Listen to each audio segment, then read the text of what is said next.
எல்லாருக்கும் நமஸ்காரம். இனிமே வரப்போற சீசன் வந்துட்டு மழைக்காலமாக்கும். இந்த மழைக்காலத்துல சூடா சாதமும் அதுக்கு மொறுன்னு எல்லாத்தையும் தொட்டுக்கவும் இருந்ததுன்னா அமிர்தமா இருக்கும். அப்போ இன்னைக்கு நாங்கள் என்ன ஹோம்மேட் ஃபுட் ப்ராடக்ட்ஸ்ல எங்களோட கருவிடாம் வெரைட்டிஸ்ல 3 டைப்ஸ் ஆஃப் கருவிடாம் வெரைட்டிஸாக்கு நான் உங்களுக்கு காட்ட போறேன். அது என்னதாக்குன்னு சொல்லி நமக்கு பாக்குறோமா? இதாக்கும் நீட்ட கருவிடா. நீட்ட கருவிடாத்துல நம்மள்ட்ட 2 விதம் இருக்கு. ஒன்னு செவந்த மிளகாயில, இன்னொன்னு பச்சை மிளகாயில. இப்ப நம்ம பாக்குறது வந்துட்டு செவந்த மிளகாயில உள்ள நீட்ட கருவிடாமாக்கும்.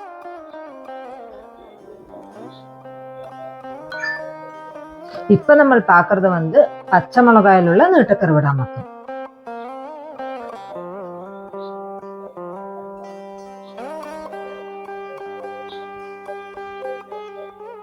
அடுத்த வெரைட்டியாக்கும் நம்மளோட வாழைத்தண்டு கருவிடாம். வாழைத்தண்டு கருவிடாம் வந்து பிள்ளு கருவிடாம்னு சொல்லுவா. இதுல நம்ம வாழைத்தண்டாக்கும் ஆட் பண்ணியிருக்கோம்.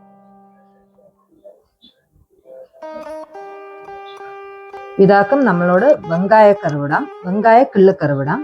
இதுல பச்சை மிளகாயாக்கும் ஆட் பண்ணிருக்கு. வாழைத்தண்டு கருவிடாத்துல செவந்த மிளகாயாக்கும் ஆட் பண்ணிருக்கு.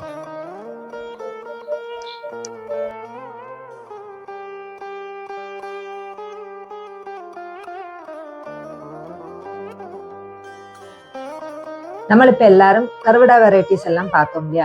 நம்ம எல்லாரும் யூஸ்வலா கருவிடாத்த சாத்தும் கூட தொட்டுண்டு தான் சாப்பிடுவோம். உங்களுக்கு எல்லாருக்கும் தெரியாத ஒரு காரியம் நான் இப்ப சொல்லித்தரேன். என்னோட ஆத்துக்காராளோடு லக்ஷ்மி அத்தை சொல்லுவாளாம், இந்த கருவிடாத்த சூடா காய்ச்சின்னு வந்துட்டு அதுக்கு மேல ரசத்தை விட்டுன்னா அது ஒரு சவுண்டு வரும், அப்படி தின்னு பார்த்தா ரொம்ப நல்லா இருக்குன்னு சொல்லுவாளாம். நமக்கும் எல்லாருக்கும் அப்படியே ட்ரை பண்ணி பாக்குறோம் இல்லையா? இது எல்லாமே 200 grams பேக்கிங்லயாக்கும் available. To place the order எங்களோட வெப்சைட் இல்லைன்னா வாட்ஸ்அப் நம்பர் யூஸ் பண்ணுங்க. நான் Nanda Santhosh from NS homemade food products. Thank you.